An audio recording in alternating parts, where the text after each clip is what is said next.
porque hay más temas hoy en la mañanera. Evidentemente le preguntamos al presidente pues qué hay con el tema de Videgaray. Quiero aquí recordarles que en el caso de Luis Videgaray, el día de ayer se informó que ganó tiempo, o al menos le ganó a la Secretaría de la Función Pública, porque se acuerdan que la Secretaría de la Función Pública, todavía con Irma Díaz Sandoval, lo había inhabilitado por 10 años para que no pudiera ejercer ningún tipo de cargo público. Pues Luis Videgaray, justo en todo este tema de disputas que ha salido embarrado con la estafa maestra, que ha salido embarrado con Odebrecht, pues no lo han podido tocar. No ha habido motivo para que se le procese judicial o penalmente. Y lo único que pudo hacer hasta este momento la autoridad es inhabilitarlo por 10 años. Entonces, ayer le frenan esta inhabilitación y él va ganando este tiempo. Y mientras esto pasa, pues la Fiscalía General de la República no hace absolutamente nada. No hemos visto tampoco que la Fiscalía avance, solamente tienen a un judicializado, que es a Jorge Luis Lavalle por los esquemas de Odebrecht, y están por tener el tema con Ricardo Anaya, porque pues aunque él diga que muy inocente, no sabemos por qué si es tan inocente y presentó tantas pruebas, Ricardo Anaya terminó pidiendo que postergaran de nuevo su audiencia. Entonces, vaya, eso de que es inocente y que tiene pruebas, es como una red flag, y así lo seguiremos diciendo. El asunto es que el presidente dice que esto es natural, que es incluso un proceso que se espera, que se va a impugnar, que se va a trabajar porque sí tengan consecuencias las acciones que hicieron cuando fueron gobierno. Acordémonos que en particular Videgaray fue secretario de Relaciones Exteriores, nuestro pasante favorito, y también fue secretario de Hacienda, que justo cuando fue secretario de Hacienda es cuando todos estos desvíos ocurrieron y cuando promovió muchísimo los beneficios en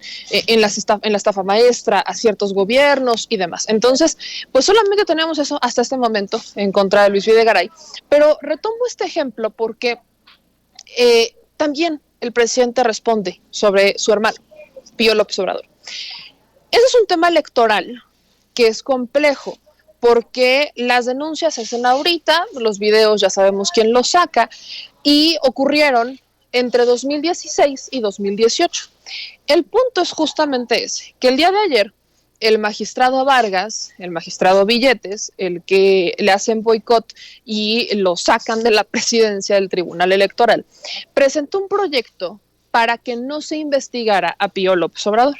Presenta este proyecto y en sus argumentos dice, bueno, es que ya prescribieron los presuntos delitos, ya no hay facultades para realizar la investigación, y además menciona que por tratarse justamente del personaje es que se le está dando otra visión al tema y que lo da a entender como, pues es con saña, porque estamos hablando de López Obrador, pero si no fuera López Obrador, muy probablemente habríamos decidido de otra manera, porque utiliza antecedentes el magistrado Vargas diciendo es que esto ya ha pasado, situaciones similares han pasado justamente por el tribunal y se han rechazado bajo el argumento de que ya habrían prescrito. Pues bueno, no fue suficiente lo que dijo el magistrado Vargas y todos los demás magistrados votaron en contra de su proyecto y pidieron que se investigara, que el INE más bien, o sea, obligarían en este caso al INE a que continúe y a que agote todos los recursos para investigar a Pío López Obrador y a David León. Entonces, en este sentido,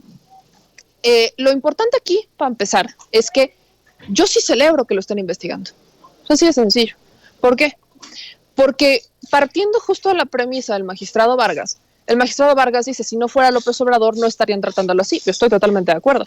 Pero justamente al tratarse del hermano del presidente, este es el momento en donde el presidente comprueba que no es lo mismo de antes. Si esto se hubiera dado en la administración, por ejemplo, de Peña Nieto, tomemos el ejemplo que Videgaray fuera el hermano de Peña Nieto, jamás se lo habría investigado. Que es justamente lo que pasó. Sin ser su hermano, a Luis Videgaray se le empezó a investigar y se empezaron a abrir las carpetas de investigación, pues ya cuando se estaban yendo y por compromiso, y prácticamente quien destrabó todo esto fue esta administración. Que ahí sigue congelado, pues sí, pero lamentablemente eso es un proceso judicial que había sido frenado por los poderes ejecutivos. Hoy ya no está siendo frenado y ese es justamente el tema, que aquí no puede haber privilegios. Este es un mensaje que le debería de quedar claro a cualquier político. Si el presidente no le tiene miedo a una investigación hacia su hermano y si resultara culpable, pide que se le castigue, ¿por qué tendríamos que estar viendo a otros políticos buscar protegerse o ampararse? Caso Ricardo Anaya, caso Cabeza de Vaca. vamos a nombrarlos, todos los que quieran. Caso Diego Sinué y el fiscal de Guanajuato. ¿Por qué tendríamos que estar viendo amparos y llover amparos para evitar investigaciones que al final, pues la verdad siempre va a salir a la luz? Entonces yo sí celebro que investiguen a Pío López Obrador y que se destape lo que se tenga que destapar. Y si es culpable, pues que se le castigue. Y si es inocente, a ver cómo les queda el ojo. O sea, aquí también tenemos que ponerlo sobre la mesa. Entonces, bajo esta premisa, quiero que primero escuchemos y veamos cuál fue el proyecto del magistrado Vargas, que se rechazó, que todos los demás magistrados votaron en contra, para que tengamos ese antecedente y entendamos que no puede haber privilegio para ningún político, ni para ningún hermano, primo, tío, hijo de ningún político. Y esto le debe de quedar muy claro a todos aquellos que están bajo la lupa de la Fiscalía y que se están metiendo en puro amparo, porque ahí sí hay miedo. Vamos a ver, escuchar lo que dijo el magistrado Vargas sobre este proyecto que todo el mundo mandó a la goma. Ahora bien, a efecto de definir la norma que debe regir en el asunto que ahora resolvemos, les propongo analizar las denuncias en el material probatorio aportado, así como el recabado por la autoridad y las actuaciones realizadas con motivos de esta queja. Todas ellas, y eso es importante subrayar, tienen como elemento temporal común que los hechos imputados presuntamente acontecieron durante el año 2015. Las quejas tienen como aspecto coincidente que se sustentan en las videograbaciones difundidas el 20 de agosto de 2020 en un medio de comunicación, en donde se reseña que presumiblemente Pío López Obrador recibió dinero de David León en 2015, así como la declaración de este último difundida en Twitter, en la que señala que la grabación debía tener una antigüedad aproximada de 5 años. Aquí cabe mencionar que al realizar el emplazamiento también hizo referencia a ese año. En ese sentido, al momento en que acontecieron los supuestos hechos, el reglamento de procedimientos sancionadores en materia de fiscalización vigente era el que aprobó el Consejo General del INE en 2014, en cuyo artículo 30 se establecía que los procedimientos serían improcedentes cuando las quejas se presentaran después de los 3 años siguientes a la fecha en que se hayan suscitado los hechos denunciados. Insisto, después de los 3 años siguientes a la fecha en que se hayan suscitado los hechos denunciados. ¿Y por qué subrayo esto? Porque en 2017, si bien este tribunal es consciente que se modificó el reglamento y a la señalada disposición que les he leído sobre prescripción, se agregó que adicionalmente cuando la autoridad tenga conocimiento de los hechos, cuestión que, insisto, no estaba en la norma de 2014. Ahora bien, tomando en consideración que este tribunal ha establecido reiteradamente que la figura de la prescripción tiene una naturaleza sustantiva y atendiendo a la prohibición constitucional de aplicar normas retroactivas en perjuicio de las personas señalados y garantizados en el artículo 14 de nuestra Constitución, considero que la normativa que debe emplearse para analizar el planteamiento del recurrente es el reglamento de 2014, ya que es el que se encontraba vigente en el momento en que acontecieron los hechos denunciados. Lo anterior con la finalidad.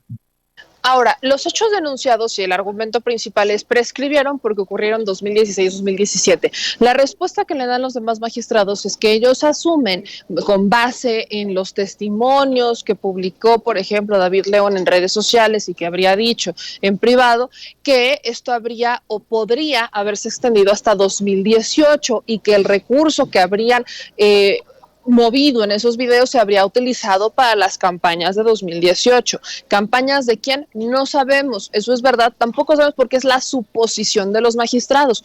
Por eso es que instruyen al INE para que investigue a fondo para ver si efectivamente ese dinero se movió para campañas, para qué campañas y en qué año. Porque aquí hay que recordarles que antes de la campaña de 2018 hubo 2 previas. Hubo una elección federal de diputados y hubo unas elecciones de minigobernatura en algunos otros. Entonces, Entonces, habría que ver si efectivamente se usó, si no se usó. Y entonces es justamente cuando el presidente, con toda la mano en la cintura, dice, si es culpable, que se le castigue. Esto fue lo que respondió el presidente hoy en la conferencia de prensa. Ha quedado ya muy claro, de manifiesto, que yo no protejo a nadie. Yo llegué aquí para encabezar una transformación, hacerla con todo el pueblo. Por eso me dieron su confianza millones de mexicanos y no los voy a traicionar. Si mi hermano es responsable, que sea castigado.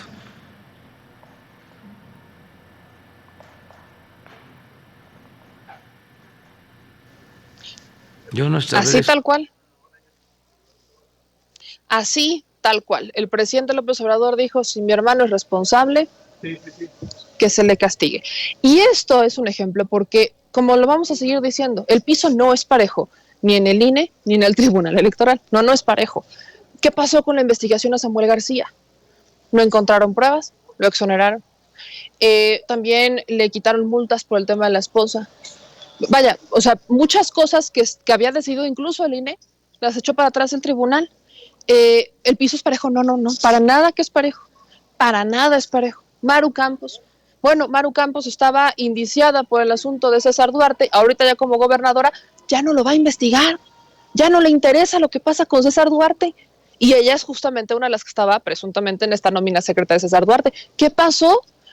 Ahí se quedó todo. Por supuesto que el piso no es parejo, pero sí hay que poner un ejemplo, y eso es lo que yo celebro. Por eso sí, que investiguen a Pío López Obrador, que le investiguen y que vean si es culpable o es inocente. Yo solo digo claro, si es culpable, que se le castigue y que esto sirva de ejemplo para que justamente todos los políticos que andan pidiendo amparos para que no se les investigue y que los cuiden, y que incluso, como en el caso de Cabeza de Vaca, utilizan a sus diputados y que hasta compran diputados que según eran de oposición para que no les frenen sus blindajes, pues sirva de ejemplo para que dejen y para que se exhiban solos, para que la sociedad les exija. Si el presidente no está pidiendo que protejan a su hermano, porque tú sí te tienes que proteger, tienes algo que ocultar. Ese es justamente lo que se necesita, una exigencia social. Y hablando justamente de exigencia social,